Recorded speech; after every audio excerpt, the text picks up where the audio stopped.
I can see clearly now, the rain is gone. I can see all obstacles in my way. Gone are the dark clouds that had me going. It's gonna be a bright, bright and sunshining day. It's gonna be a bright, bright and sunshining day.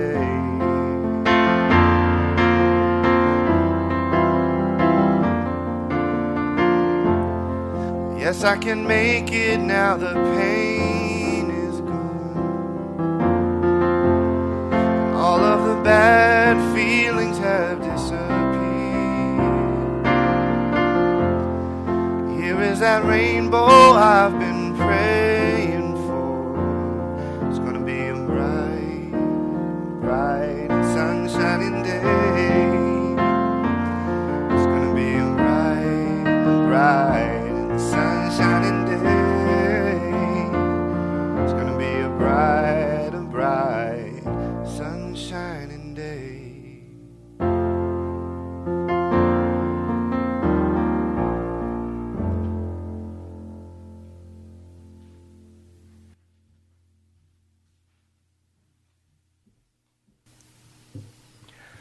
Come into this circle of love and justice. Come into this community where we can dream and believe in those dreams. Come into this holy space where we remember who we are and how we want to live. Come now and let us worship together.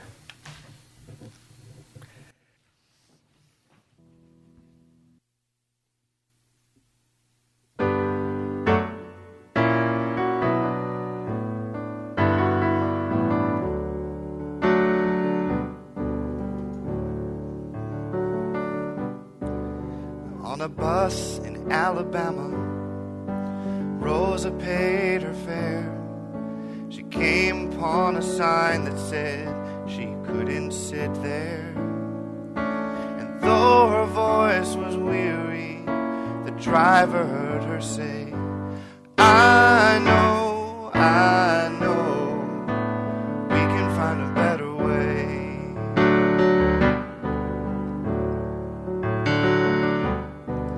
On a stage in San Francisco, as he stood before a crowd, Harvey showed us he could lead, honest, brave, and proud. And all across the nation, the people heard him say, I know, we can find a better way.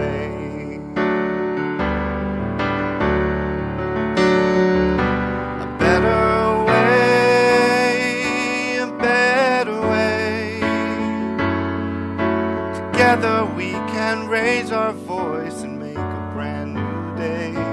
If Rosa could and Harvey could, then surely we can too. A better way depends on me and you. As I sit here in the circle, I look at you all around. I hear that change is coming. Sound is getting loud, and now that I can feel it, I can add my voice to say, I know, we can find a better way. I know, we can find a better way. I know.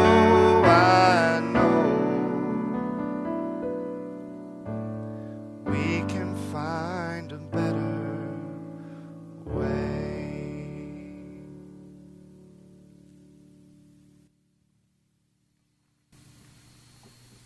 Good morning. Thank you so much for having me here today, and thank you, Avi. That was lovely. I'll speak some words for contemplation, followed by a brief time of silence where you can ponder the message. Afterwards, we will sing hymn number 123 in the gray hymnal, Spirit of Life. Our words today come from the Reverend Dr. Richard S. Gilbert, retired Unitarian minister who served the congregation in Rochester, New York for 32 years. He's also written 4 books through Skinner House Books, the Unitarian publishing company. This is called To Savor the World or Save It.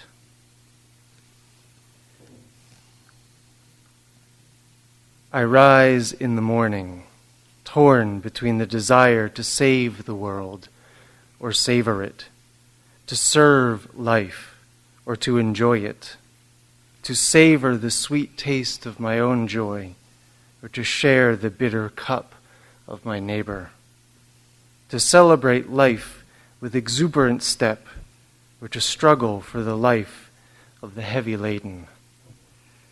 What am I to do when the guilt at my bounty clouds the sky of my vision? When the glow which lights my every day illumines the hurting world around me? To savor the world or to save it? God of justice, if such there be, take from me the burden of my question. Let me praise my plenitude without limit. Let me cast from my eyes all troubled folk. But no, you will not let me be. You will not stop my ears to the cries of the hurt and the hungry. You will not close my eyes to the sight of the afflicted. What is it that you say? To save, one must serve. To savor, one must save. That one will not stand without the other. Forgive me in my preoccupation with myself, in my concern for my own life. I had forgotten. Forgive me, God of justice. Forgive me and make me whole.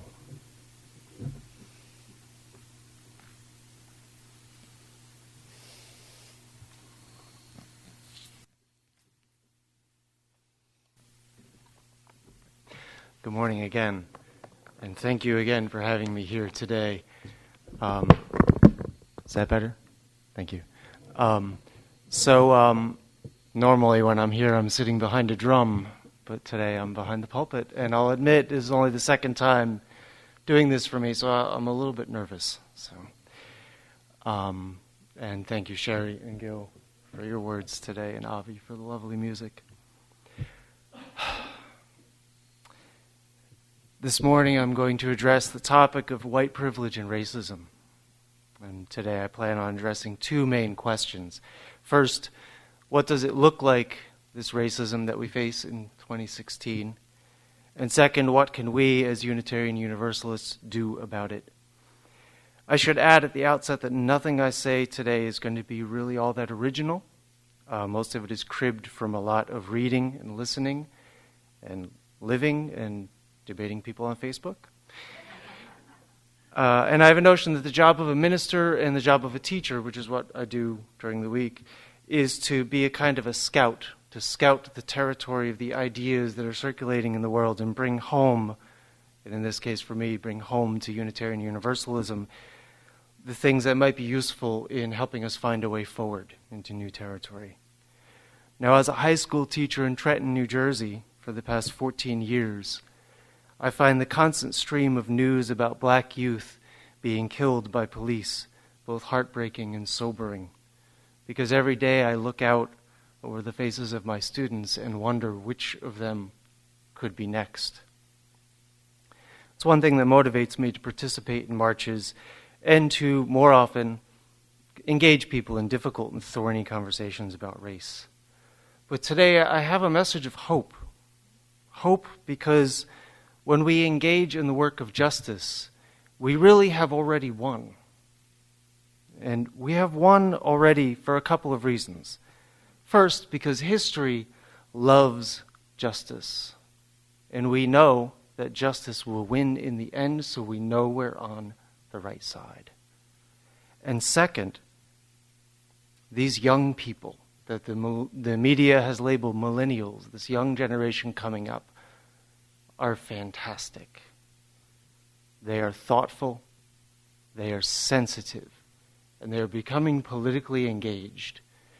And they will do for us what the page does in Jen's message for all ages. And that is what they are starting to do as they come into their power. They are going to pull the plug, drain the water out, and make us old folks uncomfortable. And when we old folks get uncomfortable, that's when change happens. You cannot have change without discomfort. UU activist Chris Crass, who does a lot of work in anti-racism, has a saying. He says, anti-racism, come for the discomfort, stay for the liberation. Except sometimes he messes it up and says, come for the discomfort and stay for the awkwardness, it's an awkward and difficult thing to talk about.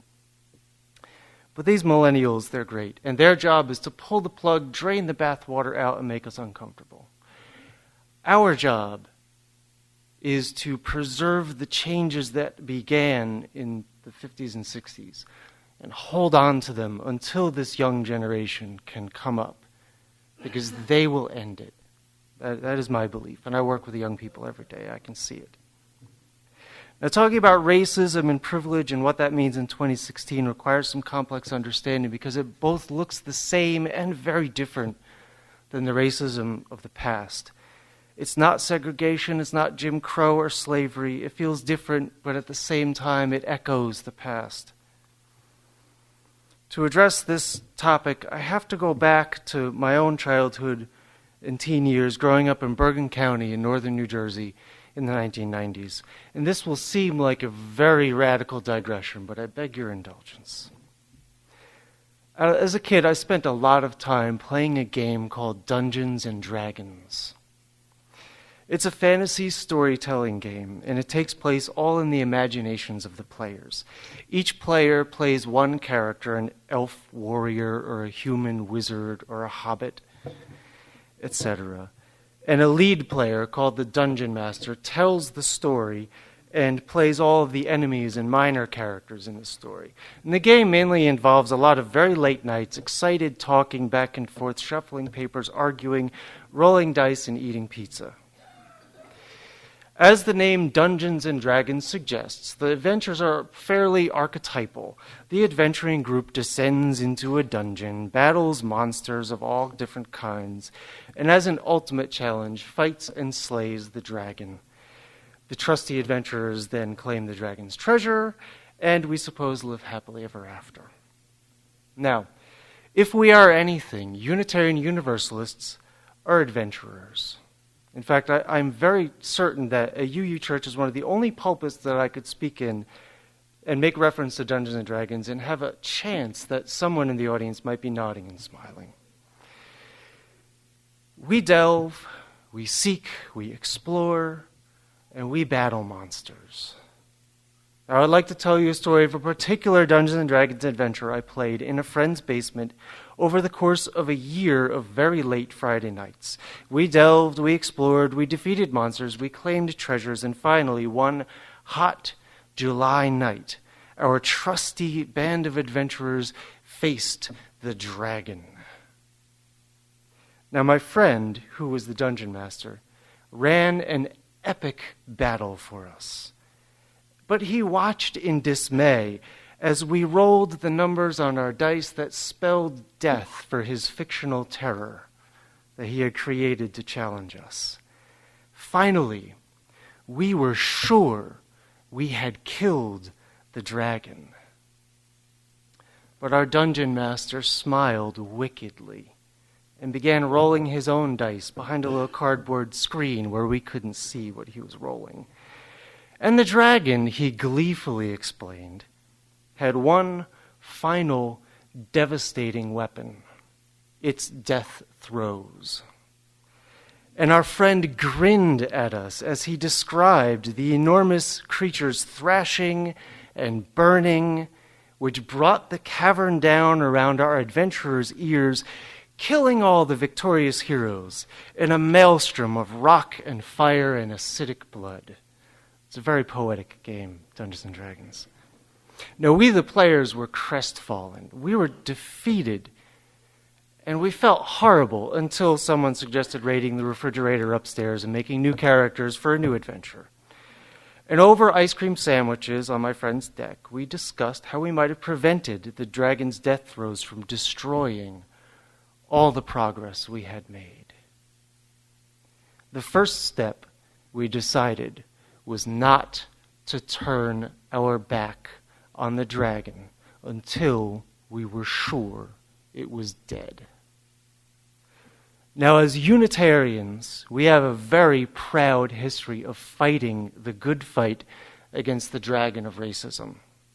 Consider, 150 years ago, Unitarian abolitionist Reverend Theodore Parker, his home in Boston was a stop on the Underground Railroad.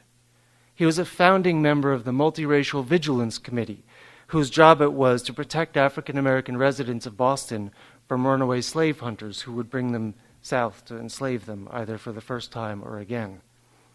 He even led an armed raid on a Boston courthouse to free some runaway slaves who were about to be deported back south. A minister did this. A Unitarian minister walked into a courtroom with a gun in his hand and said, "Set those people free." Parker went so far as to raise money for and publicly defend John Brown's violent resistance to slavery, first in Kansas and then at Harper's Ferry. Now, from the civil rights era, we also have our heroes and martyrs. Many Unitarian Universalists were involved in ways large and small, and two, the Reverend James Reeb and Viola Liuzzo, were murdered by segregationists in Selma in 1965. Racism was a dragon that Unitarian Universalists were ready to fight in the 60s. But as I often have the unpleasant task of reminding Unitarian Universalists of a certain age, the 60s were not just 20 years ago. Those days are almost 50 years gone. Half a century. And many wonderful things have happened since those days within the Unitarian Universalist Church. We have fought the good fight for the environment. We have made life and culture-changing strides in GLBTQ rights. However, on racism, on this particular dragon, its bones built from the peculiar institution of slavery, and its lifeblood a rich, tasty syrup of white privilege, we have, by and large, stood with our backs dangerously exposed. So what should we do? It's what everyone wants to know. Now, in June, the Unitarian Universalist Association had its General Assembly in Portland, Oregon. It's a business meeting of all the congregations of the United States.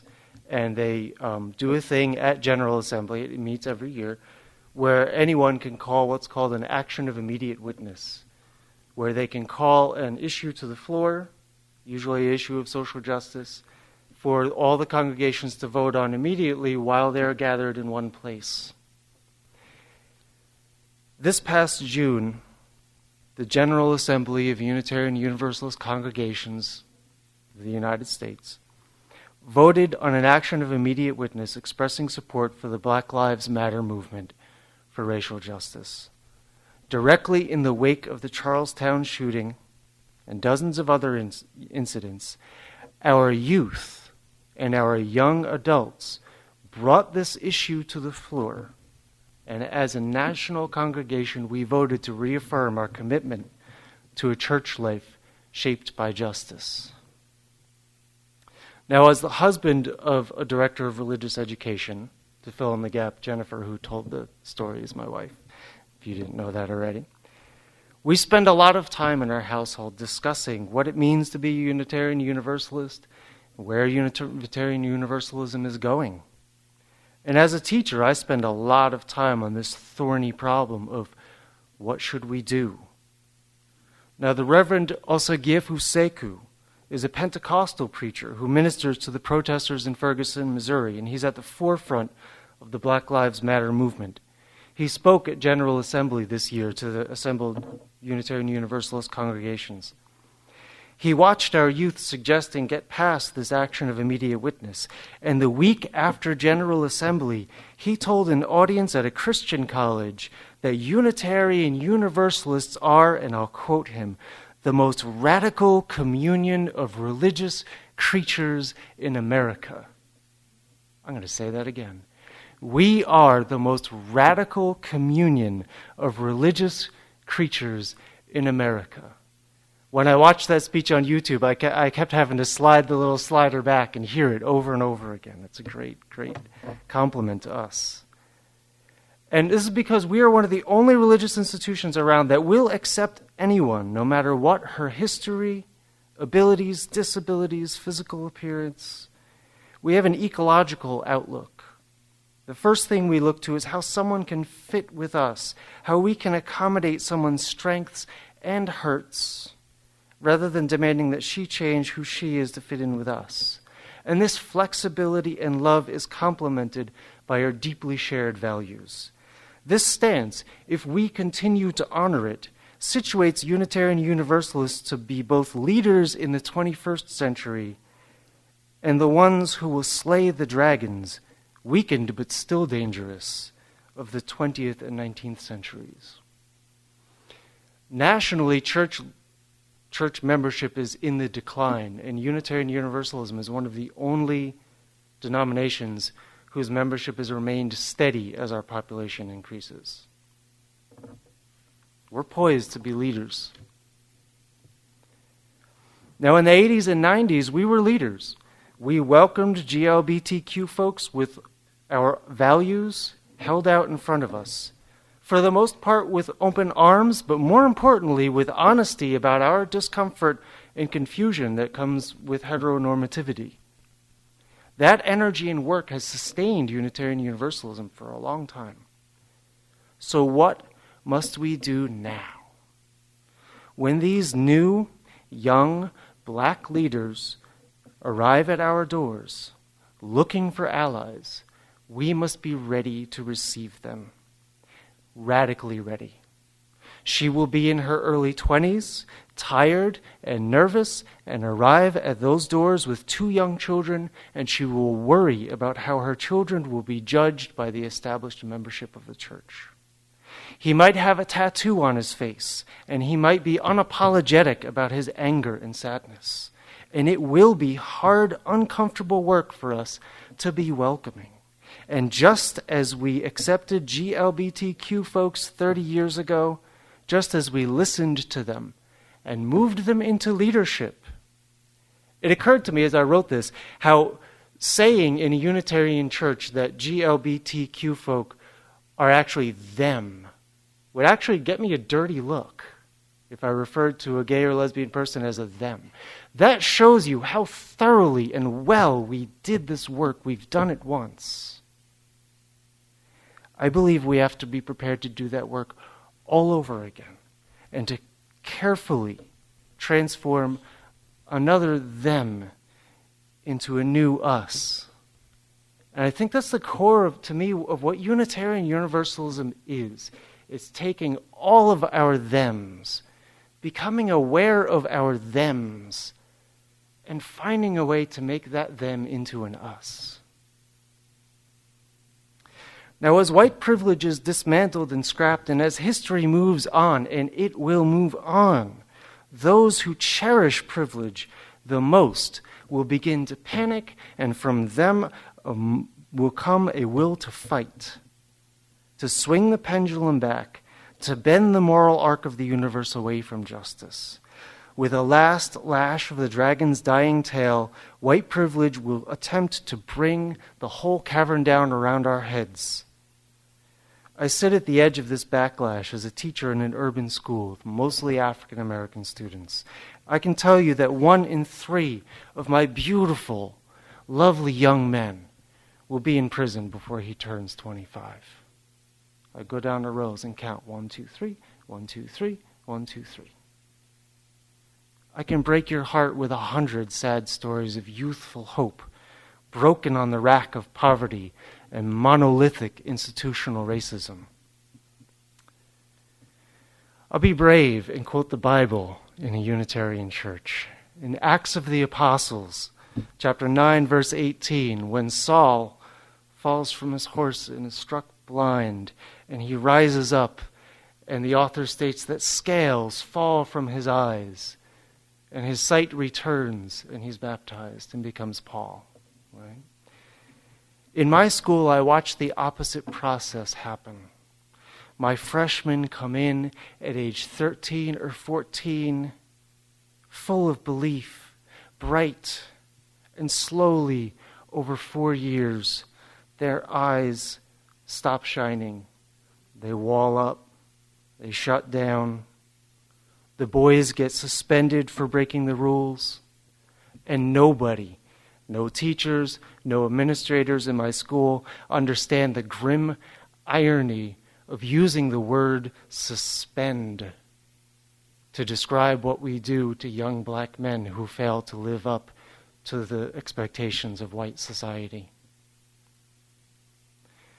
Enough suspensions and recrimination from the teachers, and they're pushed out of school forever. We don't have a dropout rate in Trenton, we have a push-out rate. And the girls, by and large, will get a job, and then 2 jobs, and after a while they'll stop believing they can go to college, and before they know it, their youth has passed by in a blur of, maybe I will apply to Mercer next summer. So what must we do? It's hard, uncomfortable work. Some simple, straightforward things that we can all do in daily awareness and conversation. To be aware of our privilege is a daily spiritual practice. To not murmur polite agreement when someone brings up black-on-black crime during a discussion of police brutality, because the 2 issues are not connected. To not say all lives matter in response to Black Lives Matter, because to do so means that our discomfort in saying it is more important than black lives. To not sit silently when someone falsely claims that the Black Lives Matter movement advocates justice or advocates violence against police, because it does not. To not give voice to our discomfort when black activists' tactics or language makes us uncomfortable and seems too radical to us. That's not for us to say. At General Assembly, our own youth showed us that they get it. In the joy that was going on in GA, because that same weekend the Supreme Court decided about gay marriage. And I called, Jennifer was there in Portland, and I called her and I was worried that the Charleston shooting would be forgotten in our joy over this great victory. And Jen told me over the phone, she said, no, everybody here knows that everyone's watching us and we need to keep our eye on the prize. In our joy and celebration over this victory, we still had our eye on what was the right thing to do. And our youth came to us and voiced their dismay, their terror and fear that this dragon is still alive. It's still kicking and it's poised to ruin the victories that have already happened. And the elders, I'll be honest, I watched the footage, dithered and debated for 5 hours over the language that was used in the statement. It passed without amendment in the end, but it took 5 hours. When prophetic voices like Reverend Osagyefo Sekou and Cornel West call us back to the fight, back to the action that James Reeb and Viola Liozzo and Theodore Parker and thousands of other Unitarian Universalists have been in.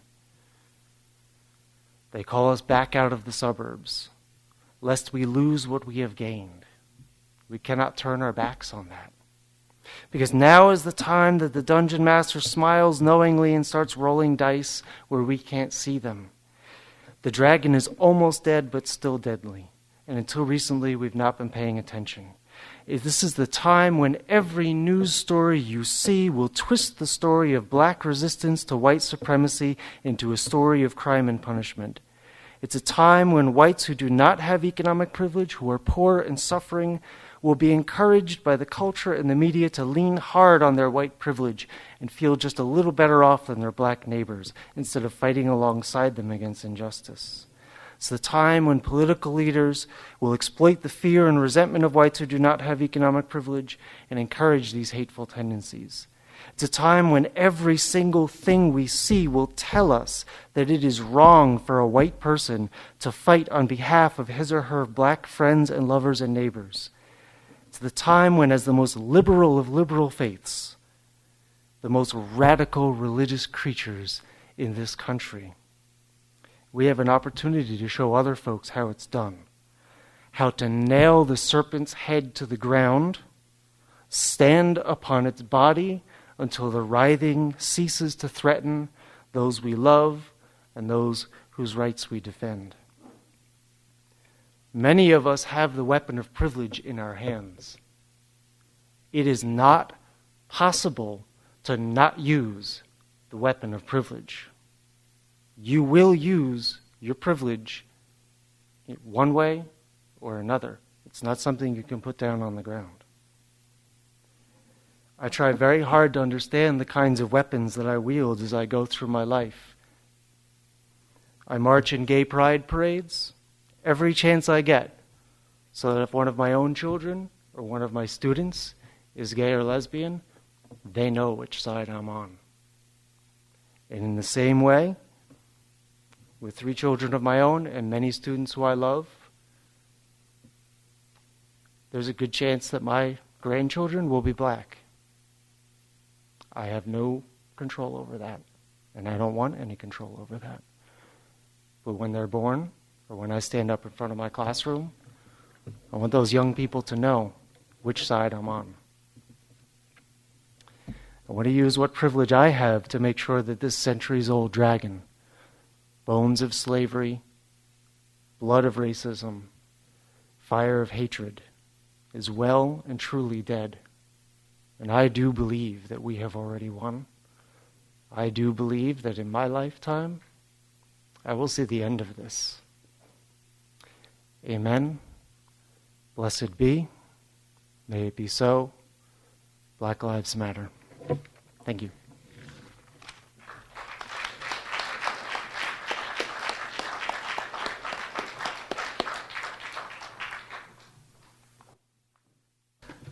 Go now in peace. Deeply regard each other. Truly listen to each other. Speak what each of you must speak. Be ready in any moment to disarm your own heart, and always live as if a realm of love has begun. So be it. Blessed be. Amen.